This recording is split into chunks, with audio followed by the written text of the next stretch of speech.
कैसे हैं आप लोग? उम्मीद करता हूं कि आप लोग बहुत बेहतर होंगे। एसएससी सिलेक्शन पोस्ट फेज 13 का एग्जाम हुए काफी टाइम हो चुका है, लेकिन अभी तक जो आंसर की है वो आपकी नहीं आई है। तो आपकी आंसर की जो है वो कब तक आ सकती है? बाकी आप देख सकते हैं एसएससी नई जो एसएससी है वो यही है, यही इन्होंने रिफॉर्म किया है। अभी तक आपको आंसर की आपकी देखने को नहीं मिली है। नॉर्मली आपकी जो आंसर की है वो पहले एक हफ्ते के अंदर आ जाती थी। तो आंसर की कब तक आ सकती है उस पर बात करेंगे। उसके अलावा आपकी लेवल वाइज, चूंकि यहाँ पे मैट्रिक लेवल, ग्रेजुएशन लेवल और 10+2 लेवल की अलग अलग कट ऑफ जाती है, तो यहाँ पे कट ऑफ कितनी क्या रह सकती है इसका भी एक रफली जो आइडिया है वो भी मैं आपको इस वीडियो में देने वाला हूँ। तो ये वीडियो आप सभी के लिए बहुत ज्यादा हेल्पफुल होने वाला है। तो चलिए स्टार्ट करते हैं। आप लोग देख सकते हैं, अगर हम एग्जाम की बात करें तो एग्जाम आपका 24 यहाँ पे 24 जुलाई से स्टार्ट हुआ था। 24 को हुआ एग्जाम, 25 को हुआ, 26 को हुआ, 28 को, 29 को और 1 अगस्त तक आपका एग्जाम चला। उसके बाद आई थिंक 2 अगस्त को भी एग्जाम हुआ था। और उसके बाद क्या था कि 59,000 कुछ जो बच्चे थे उनके साथ चीजें गलत हुई।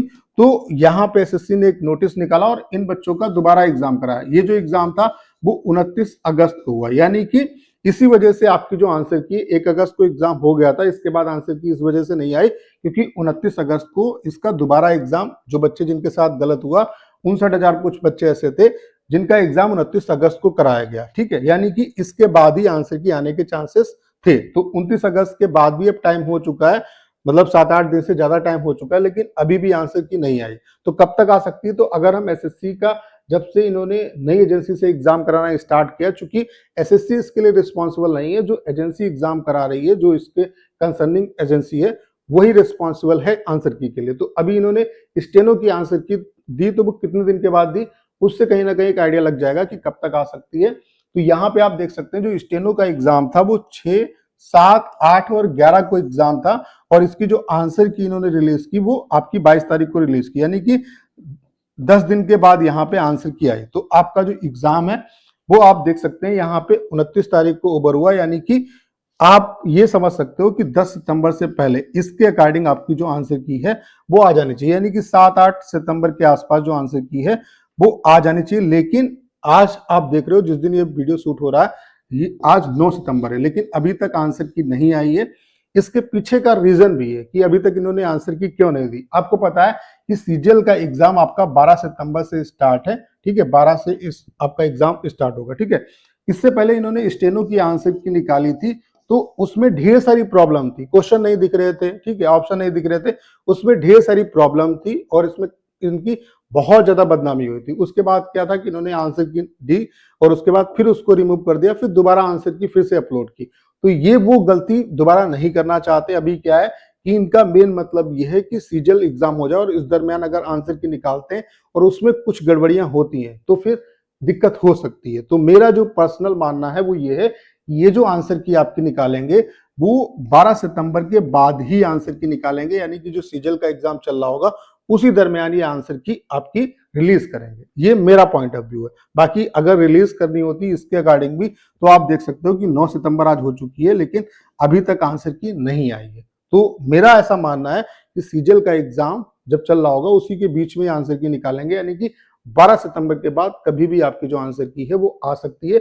और ये इसी वजह से थोड़ा सा डिले कर रहे हैं ताकि सही से निकाले, जो स्टेनो में इन्होंने गलती की वो यहाँ पे ना हो, क्योंकि आंसर की आएगी फिर इस पर वीडियो बनेंगे तो फिर कहीं ना कहीं इनका और ज्यादा यहाँ पे बदनामी होगी। वैसे भी मतलब बहुत अच्छे तरीके से ये लोग बदनाम हो चुके हैं। बाकी आप देख पा रहे होंगे इन्होंने कल ही नोटिस निकाला, इन्होंने ये भी मतलब इस चीज पे भी बैन लगाने का पूरा प्रयास कर रहे हैं कि एग्जाम में कुछ भी गड़बड़ियां हो उसके रिगार्डिंग आप वीडियो नहीं बना सकते। तो आंसर की कब तक आ सकती है? तो मेरा ऐसा मानना है कि 12 सितंबर के बाद जब सीजीएल का पेपर चल रहा होगा उसी के दरमियान आपकी जो आंसर की है वो रिलीज होगी, यानी कि 12 सितंबर के बाद ही आंसर की आपकी आएगी। बाकी जैसे आंसर की आएगी उसके रिगार्डिंग वीडियो बना के मैं आपको इन्फॉर्म करूंगा। ठीक है, तो ये आप देख सकते हैं यहाँ पे आंसर की जो है वो आपकी स्टेनो की 10 दिन के बाद आ गई थी। बाकी कट ऑफ कितनी क्या रह सकती है तो ये आप देख सकते हैं। मैं लास्ट ईयर का आपको डाटा दिखा रहा हूँ।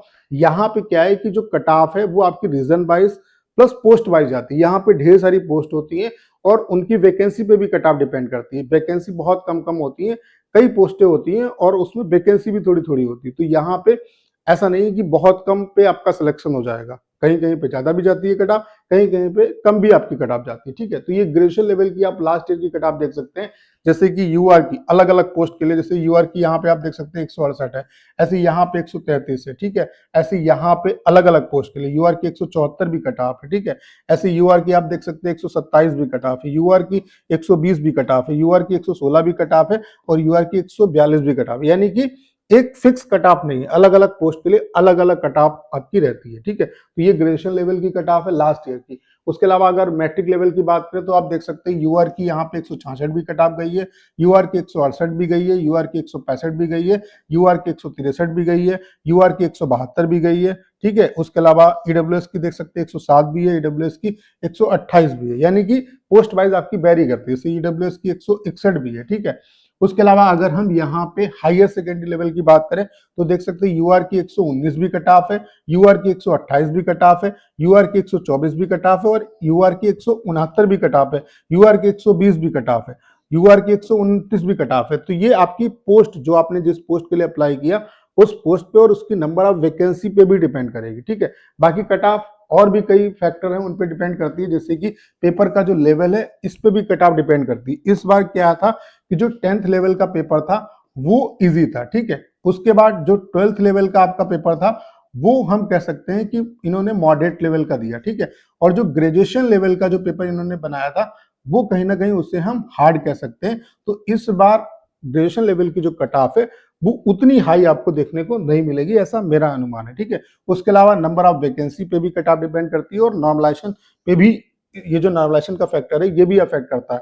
तो इस बार नॉर्मलाइजेशन का जो फॉर्मूला है वो भी इन्होंने चेंज किया है, तो इसका भी इम्पैक्ट पड़ेगा। बाकी कट ऑफ कितनी क्या रह सकती है इसका कंप्लीट आइडिया जो है वो आंसर की के बाद ही लग पाएगा।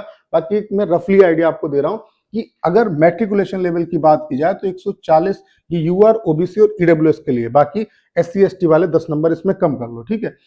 मैट्रिकुलेशन लेवल में अगर 140 प्लस आप जा रहे हो तो कहीं ना कहीं आपको एक पोस्ट मिलने के हाईली चांसेस रहेंगे।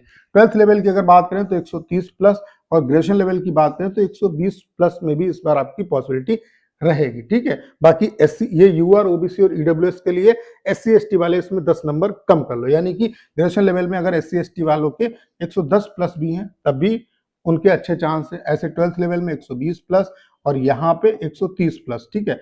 बाकी यहाँ पे कट ऑफ पोस्ट वाइज जाती है, रीजन वाइज जाती है और पोस्ट वाइज कट ऑफ उसकी वैकेंसी पे भी डिपेंड करती है। बाकी आंसर की आएगी तो डिटेल में सारी चीजों का एनालिसिस हो पाएगा अच्छे तरीके से। तो उम्मीद करता हूँ सारी जानकारी आप बहुत अच्छे तरीके से समझ पाए होंगे। करना क्या है, इस वीडियो को शेयर करना है। उसके अलावा अगर आप चैनल पर नए और आपने अभी तक इसे सब्सक्राइब नहीं किया है तो प्लीज चैनल को सब्सक्राइब करना मत भूलिएगा।